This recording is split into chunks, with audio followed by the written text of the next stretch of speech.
Bulldozer तुम हमारे घर पे चला दोगे, हम अंधे और बहरे बने बैठे रहेंगे। हमें कानूनी अधिकार है, अगर हमारे ऊपर कोई हमलावर होता है तो हम उसको जान से मार दें। चाइना से पहले कैलाश मानसरोवर को आजाद कराइए, मैं ज्ञानव्यापी से दस्तबरदार होने को तैयार हूँ। तौकीर रजा ये वो नाम है जो इन दोनों जहरीले बयानों और विवादों का पर्याय बन चुके हैं। कहने को वो इत्तेहाद मिल्लत काउंसिल यानी IMC के अध्यक्ष हैं, लेकिन उनके बयानबाजी से हुए विवादों की एक लंबी फहरिस्त है। और यही हुआ इस बार भी, जिसके चलते बरेली में हालात तनावपूर्ण हो गए। बुलडोजर तुम हमारे घर पे चला दोगे, हम अंधे और बहरे बने बैठे रहेंगे। अब किसी बुलडोजर को बर्दाश्त नहीं किया जाएगा। सुप्रीम कोर्ट अगर संज्ञान नहीं ले रहा है तो हम अपनी हिफाजत खुद करेंगे। हमें कानूनी अधिकार है, अगर हमारे ऊपर कोई हमलावर होता है तो हम उसको जान से मार दें। यह हमें कानूनी अधिकार है। लेकिन एक बार जान लेते हैं कि आखिर मौलाना तौकीर रजा कौन है और उनके एक बयान के बाद क्यों बरेली प्रशासन के हाथ पांव फूल गए।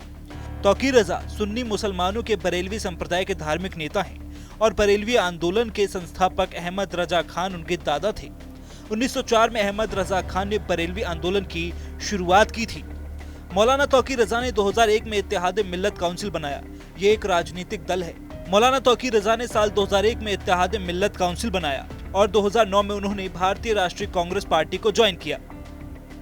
वहां बात नहीं बनी तो सपा बसपा की तरफ रुख किया। वहां भी खाली हाथ रहे तो फिर से कांग्रेस का हाथ थामा।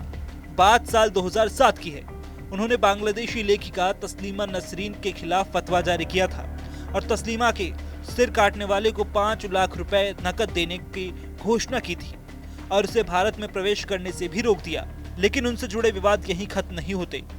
एक बार तो उन्होंने यहाँ तक कहा था कि बाटला हाउस एनकाउंटर में मारे गए लोगों को शहीद का दर्जा दिया जाना चाहिए। बता दें कि मौलाना तौकीर रजा को यूपी पुलिस ने साल 2010 में बरेली के हिंदू मुस्लिम दंगों में शामिल होने के आरोप में गिरफ्तार किया था। 2012 में तौकीर रजा खान ने उत्तर प्रदेश विधानसभा चुनाव में समाजवादी पार्टी का समर्थन किया और मुसलमानों से मजहब के नाम पर वोट मांगा, जिसके बाद भोजीपुरा निर्वाचन क्षेत्र से विधानसभा चुनाव जीता। फिर सपा सरकार के हथकरघा निगम के उपाध्यक्ष का चार्ज दिया गया। बाद में उन्होंने सपा छोड़ दी। साल 2015 में तौकीर रजा ने अपना अलग ही All India Muslim Personal Law Board modern का गठन किया।